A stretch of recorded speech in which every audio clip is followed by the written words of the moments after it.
안녕하세요. 오늘의 책 리뷰는 뭐든 다 배달합니다 라는 제목의 책입니다. 쿠팡, 배민, 카카오들이 다 해본 사람이 쓴 리얼 경험담이고요. 오늘의 리뷰를 보시고 이 책이 나에게 도움이 되겠다 생각되시면 가능하면 구매를 하셔서 읽어보시는 것을 추천드리겠습니다. 목차를 살펴보겠습니다.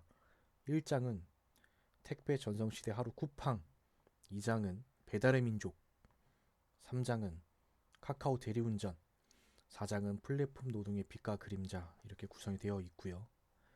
이 목차들을 보시면서 나에게 도움이 되는 목차가 있는지도 한번 살펴보시면 도움이 될 것 같습니다. 다시 보여드리면 1장, 2장, 3장, 4장입니다. 일시정지를 하셔서 더욱더 자세히 보셔도 좋을 것 같습니다. 제가 이 책을 읽고서 밑줄 친 부분들을 정리한 것들을 보면서 리뷰를 시작하도록 하겠습니다. 둘의 하나는 일하다 도망간다. 일주일 일하면 멈추나 한 달을 누워 있어야 한다. 등등 상하차에 대한 악명에 자자하여 나는 출고로 지원했다. 상하차가 이렇게 힘이 드나 봅니다. 쿠팡의 시스템은 지마켓, 네이버 쇼핑, 11번가 등 다른 인터넷 쇼핑몰 등과 다르다.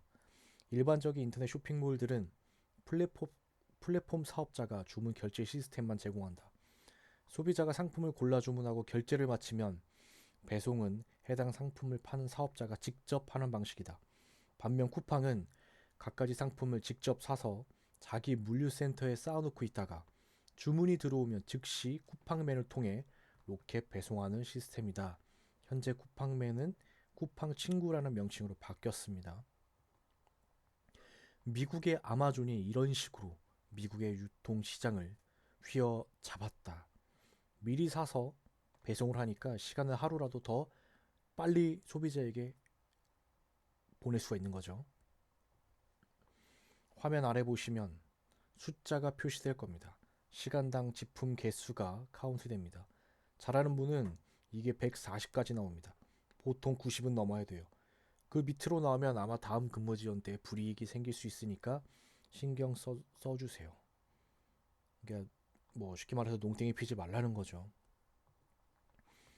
박스 상품을 먼저 팔레트 주변에 둘러서 벽처럼 쌓고 중앙 공간은 비워둬요. 나중에 쌀 포대 같은 게 나오면 그 안에 채워 넣어요. 그러면 다시 쌓을 일이 없어요. 그런데 뭘 그렇게 죽을똥살똥해요. 쉬엄쉬엄해요. 그런다고 일당 더 주는 것도 아니고 괜히 몸만 축나요. 좀 짬밥 있으신 분이 이렇게 노하우를 전수를 해주는 겁니다. 로봇은 셔틀버스로 실어 나를 필요도 없고 구내식당을 만들어 점심을 제공하지 않아도 된다. 또 야간이라고 시급을 1.5배 쳐주지 않아도 되고 주유수단과 월차를 주지 않아도 된다. 물론 임금도 주지 않는다. 로봇은 어떠한 경우에도 투덜대지 않는다. 어떤 사업주가 로봇을 거부하겠는가. 이런 장점들이 있으니까 앞으로 대부분의 것들이 로봇으로 대체되지 않을까 생각이 됩니다. 2020년 기준 전국의 최저임금 대상 노동자 추정치는 408만 명이다. 임금을 받는 노동자 중 약 20%에 해당하는 숫자다. 최저임금만 받는 노동자의 수는 계속 늘어나고 있다. 정말 씁쓸하네요. 미국에서는 코로나 사태가 확산되자 사재기 현상이 일어났다. 그런데 한국에서는 이런 사재기 현상을 볼 수 없었다. 이유는 온라인 유통이 발달한 덕분이다. 이후 사회적 거리두기가 실시되고 재택근무가 확산되면서 커피 메이커나 도서, 음반 등 가정 내 이용품의 배송량이 증가했다. 음식 배달은 전년 대비 90%가 늘었다. 90%가 늘었답니다. 2020년 10월 양경숙 의원이 국세청 자료를 받아 공개한 자료에 따르면 2018년 소득을 신고한 가수 6,372명 중 상위 1%인 63명은 평균 소득이 34억 4,698만 원으로 전체 가수 소득의 53%를 차지했다. 63명이 전체 소득의 53%를 가져갔답니다. 나머지 소득 47%를 99%가 나눠야 하는 전형적인 빈익빈 부익부의 모습이다. 학창 시절에 인연이 별로 없던 상이 있다. 개근상이다. 어떤 선생님들은 우수상보다 개근상이 더 대단한 것이라고 지켜 세우셨다. 모 자동차 제조사 생산직 직원을 채용할 때 학창 시절 출결을 가장 우선적으로 본다는 얘기도 있다. 그런데 지금 생각해보면 개근상은 그저 개미를 키우기 위한 상이 아닐까. 1994년 서태지와 아이들은 교실 이데아에서 이렇게 노래했다. 매일 아침 7시 30분까지 우리를 조그만 교실로 몰아넣고 전국 900만 아이들의 머릿속에 모두 똑같은 것만 집어넣고 있어. 막힌 꽉 막힌 사방이 막힌 널, 그리고 우리를 덥석 모두를 먹어삼킨 이 시꺼먼 교실에서만 내 젊음을 보내기는 너무 아까워. 좀 더 비싼 너로 만들어주겠어. 네 옆에 앉아있는 그 애보다 더. 하나씩 머리를 밟고 올라서도록 해. 좀 더 잘난 네가 될 수 있어.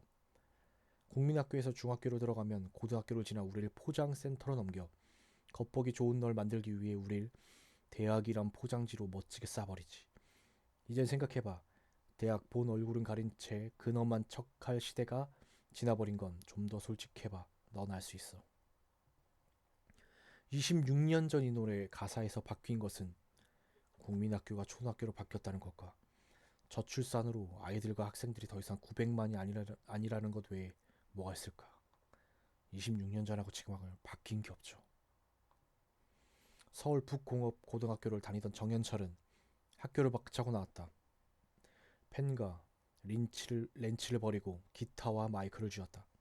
그는 서태지가 되었고 백만장이 배짱이가 되었다.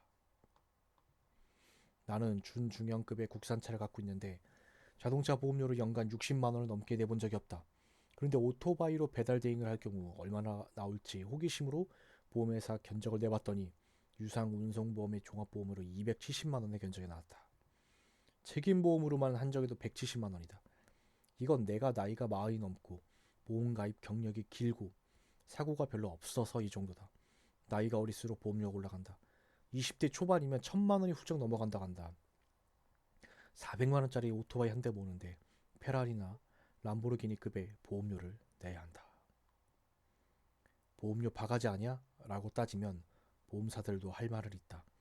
일반 가정용 보험에 가입한 오토바이는 사고율이 5.2% 정도인데 유상 운송 배달용 오토바이의 사고율은 81.9%에 이른다. 엄청나게 사고가 많이 나네요, 정말로. 왜 저 오토바이들은 단속하지 않으세요? 문제죠. 그런데 오토바이는 단속이 쉽지 않아요. 헬멧 미착용 같은 경우에는 빼도 박도 못하는데 신호 위반을 안 했다고 우기면 피곤해요. 그리고 무엇보다 사고 위험이 높아서 도망가다 사고 나는 경우가 많아요. 그래서 원칙적으로 오토바이는 도망가면 추격을 하지 않아요. 괜히 쫓아가다가 그 오토바이 운전자가 사망할 수도 있으니까 경찰도 이렇게 대응할 수밖에 없는 거죠. 라이더들이 고개 운전을 하는 이유는 고객에게 더 빨리 배달을 하기 위해서가 아니라 더 많이 배달하기 위해서다. 건당 수수료를 받는 체계에서는 하나라도 더 많이 배달해야 돈을 더 벌 수 있다. 하나라도 더 많이 배달하기 위해서는 한 번에 최대한 많이, 더 빨리 배달해야 한다. 더 많이 배달하기 위해서는 신호대기 2, 3분을 줄여야 하고 불법 유턴에 역주행에 인도주행을 해야 한다. 달리는 중에도 스마트폰을 쳐다보며 코를 잡아야 한다. 그래야 돈을 번다. 지금처럼 라이더들이 개인 사업자이고 건당 수수료를 받는 체계에서는 욕망의 질주를 멈출 수 없다. 대리기사는 보면 티가 난다. 편하면서도 단정해 보이는 복장에 보조 배터리에 연결된 스마트폰을 뚫어지게 쳐다보고 있으면 대리기사일 확률이 50% 이상이다. 이날 내가 어플리케이션을 종료하고 귀가 버스에 오른 시각은 새벽 2시. 저녁 8시에 시작해서 6시간을 일하고 벌어들인 수익은 42,000원. 수수료 20%를 제하면 33,600원. 시급으로 치면 5,600원 꼴이다. 대리운전이 이렇게 쉽지 않습니다. 최저임금에 못 미칠 뿐 아니라 야간 근로수당이 곱하기 1.5배임을 감안하면 격차가 더 커진다. 차라리 쿠팡 물류센터에서 5조로 일했으면 77,000원은 거뜬히 벌 수 있었다. 여러분, 대리기사 정말 쉽지 않습니다. 무엇보다 대기 시간이 길어질수록 수입이 줄어든다는 점은 이 일자리가 시장의 수급에 큰 영향을 받을 수밖에 없는 일자리라는 점을 증명한다. 콜 없이 그냥 대기하면 날리는 거죠. 탈출에 대한 정보를 꿰차고 있어야 한다. 어디를 가면 다시 콜을 잡을 확률이 높고, 어디를 가면 심야 버스가 다니고, 어디를 가면 대리 회사 셔틀이 다니고, 어디를 가면 택시 합승이 가능하고, 어디를 가면 시내버스 막차가 몇 시고, 어디를 가면 시내버스 첫 차가 몇 시인지 등을 알고 있으면 콜을 잡을 때 훨씬 수월하다. 콜이 뜨는 순간 동선을 그릴 수 있어야 똥콜을 잡을 확률도 떨어진다. 그러니까 대리기사가 고객집에 도착해서 다시 번화가나 유흥가 쪽으로 나오는 걸 탈출이라고 표현을 하는데 정말 쉽지 않습니다. 갑자기 자아찾기 같은 철학의 시대가 찾아온 걸까? 워라밸 현상의 이면에는 좌절감이 자리 잡고 있다. 회사에 충성을 다한다 해도 정년을 채울 것을 기대하는 직장인은 드물다. 자문인자 3개를 가슴에 품은 조선시대 며느리도 아니고 안이 꽂고 곳 가운데 참고 다닐 이유가 없다. 동화, 잭과 콩나무에 나오는 콩나무처럼 하늘을 뚫고 올라간 집값을 보고 있으면 언젠가는 집을 살 수 있다는 희망을 품기도 어렵다. 언제 찾아올지 모르는 부유함을 기다리며 현재의 만족을 포기하는 것은 손해라는 생각이 커졌다. 버는 돈을 한 푼도 안 쓰고 살 수 있는 사람은 없다. 월급의 절반을 저축해도 20년이 걸린다. 급여가 낮은 계층일수록 소득에서 저축하는 비율이 낮아진다. 30%를 저축하는 사람은 집 사는데 38년이 걸린다. 물론 집값 오르는 만큼 급여가 오른다는 전제가 있을 때에만. 결국 20대 중반의 용케 취업에 성공해도 상위 10% 고소득 직장인이 되지 않는 이상 정년 퇴직한 후에나 집을 살 수 있을까 말까다. 집을 언제 살 수 있을까요? 60대가 돼서 생길 집 한 채를 위해 평생을 노예처럼 살 것인가? 넉넉지 않아도 현재의 즐거움을 누리겠는가?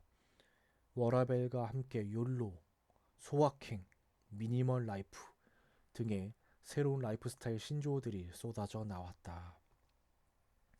돈 많이 벌고 받고 안정적인 정규직 일자리는 점점 줄어드는 데 비해 최저임금 수준이면서 불안한 비정규직 일자리만 늘고 있다.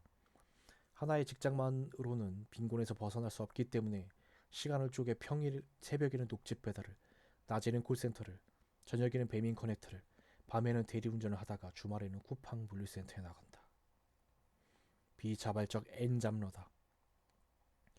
어릴 때부터 아침 7시에 학교에 가 밤 11시까지 학원을 도는 빽빽한 스케줄 관리에 익숙하다. 한국에서는 이렇게 살아야 살아남을 수 있다고 배우며 커왔다. 안타깝게도 워라밸이니 소확행은 투정이었는지 모른다. 21세기 자본의 저자 토마 피케티에 따르면 자본 수익률은 평균 5% 정도로 나타났다. 1억 원이 있으면 1년에 500만 원을 벌 수 있다는 얘기다. 경제 성장률이 5%를 넘으면 불평등이 완화되지만 경제 성장률이 5% 아래로 떨어지면 자본을 소유한 자산가들의 수익률이 높아진다는 뜻이다. 저성장이 지속될수록 부자는 더 부자가 되고 가난한 사람은 더 가난해진다는 뜻이죠. 기술의 발전은 필연적으로 실업을 낳는다. 인쇄기가 발명되기 전에는 책을 손으로 베껴 썼다. 이런 작업을 필경사라고 불렀다. 인쇄기가 나오자 필경사들은 직업을 잃었다. 산업혁명 때 섬유를 짜는 직조기가 발명되자 손으로 섬유를 짜던 직조공들은 모두 일자리를 잃었다. 거리에 자동차가 쏟아져 나오자 마부들도 일자리를 잃었다. 이런 걸 구조적 실업이라고 한다. 누구나 할 수 있는 일을 일하는 것은 임금의 하락을 의미한다. 요구되는 숙련도가 낮아지는 것에 비례해 택시기사의 수입도 계속 줄어들었다. 대기업 초봉 정도 되던 택시기사의 수입은 오늘날 최저임금 수준까지 떨어졌다. 기술을 바탕으로 성장하고 있는 플랫폼 노동 일자리 대부분이 택시기사의 운명을 따를 가능성이 높다. 앞서 언급했듯이 자율주행 시스템이 나온다면 여객보다 화물에 먼저 적용될 것이다. 택배와 배달 모두 로봇이나 드론으로 대체될 것이다. 드론이 아닐 수도 있다. 일본에서는 도시의 지하에 배달 전용 로봇이 다니는 터널망을 구축하는 구상도 나오고 있다. 어쩌면 배달 노동자가 택시기사보다 먼저 멸종될지도 모른다. 기술 발전에 낙관적인 사람들은 새로운 일자리가 계속 생겨날 것이라고 한다. 맞는 말이다. 그런데 기술과 관련된 새로운 일자리는 언제부터인가 넘사벽이 되고 있다. 대리운전 기사가 자율주행 자동차 엔지니어가 되고, 배달 대행 라이더가 배달 로봇 엔지니어가 되고, 동네 마트 주인이 쿠팡 물류센터 알고리즘을 짜는 프로그래머가 될 가능성이 얼마나 될까? 새로 생겨나는 좋은 일자리들은 진입 장벽이 높고 점점 그 수가 적어지고 있다. 대신 최저임금 수준의 단순 업무 일자리가 늘어난다. 그 결과가 지금의 불평등이다. 경제는 계속 성장하고 있지만 제조업이 아니라 고용 효과가 적은 첨단 기술 기업이 그 성장을 주도하고 있자. 앞으로도 고용 없는 성장은 계속될 것이다. 2020년 9월 쿠팡은 몇몇 물류센터의 인력 부족을 해소하기 위해 계약직을 채용하면서 입사 축하금으로 월 최대 80만 원을 지급하는 이벤트를 실시했다. 쿠팡은 2020년 6월에는 개발자 인력 충원을 위한 공채를 하면서 입사 축하금 5천만 원을 내걸기도 했다. 한 회사가 보이는 모습에서 차이가 나듯 일자리의 양은 늘어날지 몰라도 일자리 질과 임금의 양극화는 더 벌어질 것이다. 정년도 무의미해졌다. 직장인 평균 퇴직 연령은 49세이고 아직 직장에 남아있는 직장인 중 17%만이 나는 정년을 채울 수 있을 것이라고 예상한다. 정년이 49세면 너무 짧은 거 아닌가요? 나머지 100세 시대면 나머지 51년은 뭘 하면서 먹고 살아야 되죠? 고용보험을 내고도 실업급여 혜택을 받지 못하는 고용보험 가입자가 전체의 75%다. 혹시 사장님이 아량을 베풀어 실업급여를 받을 수 있게 해고 처리를 해주면 은혜에 감사할 정도다. 회사 다니는 동안 꼬박꼬박 고용보험료의 절반을 내가 낸 건데 말이다. 고용보험의 양극화도 심하다. 소득 수준별 고용보험 가입률을 보면 소득이 가장 낮은 1분위는 6%, 2분위는 12%에 불과하는데 소득이 높은 6분위 이상은 70%가 넘는다. 사회 안전망으로서의 회사 중심 고용보험이 별 구실을 못하고 있다는 뜻이다. 소득이 낮은 사람들이 더 혜택을 봐야 되는데 지금 반대로 됐죠. 고용보험의 혜택이. 통계에 따라 제각각이지만 전체 고용 근로자 중 비정규직이 50% 안팎이다. 6개월, 1년 단위로 계약하는 비정규직에게 회사의 10년, 20년 뒤를 바라보며 함께 노력하는 공동체 정신이 생길 수 있을까? 부모들은 아이들에게 정규직이 되라 가르치고 있고 아이들은 얼마 남지 않은 종신고용 보장 정규직 직장인 공무원과 공기업에 몰린다. 플랫폼 노동 업무의 특성상 같은 공간에서 함께 일하지 않기 때문에 소통을 할 기회도 없을 뿐더러 유대감 형성도 어렵다. 무엇보다 건당 수수료를 받는 입장에서 같은 직종 종사자는 동료라기보다는 경쟁자에 가깝다. 20세기 최고의 발명품은 민주주의다. 우리는 총과 칼 대신 마이크와 투표 용지를 손에 쥐고 싸운다. 4, 5년마다 벌어지는 선거는 총성 없는 전쟁이다. 즉 정치가 문제를 해결할 수 있다고, 아니 해결해야만 한다고 믿는다. 하루에 정해진 8시간을 일했더라도 야간 노동은 국제노동기구에서 지정한 2급 발암물질에 해당한다. 그래서 밤 10시 이후의 야간 근무는 정해진 시급의 1.5배를 지급한다. 남들 잘 때 깨어서 일하는 게 2급 발암물질이라니 정말 새로운 사실을 또 깨달았습니다. 무엇이든 배달하는 세상. 우리는 배달을 우리 삶의 필수적인 영역이자 전문적인 직업으로 인정해야 한다. 그것이 모든 문제 해결의 출발점이다. 네, 제가 준비한 일은 여기까지입니다. 다시 한번 목차를 보여드리겠습니다. 천천히 보시고 참고하시기를 바랍니다.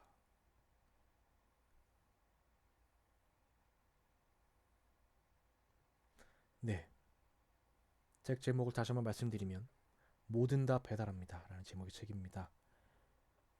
오늘 리뷰를 보시고 도움이 되셨다면 꼭 구매를 하셔서 읽어보시는 것을 추천드리겠습니다. 오늘의 리뷰를 마치겠습니다. 감사합니다.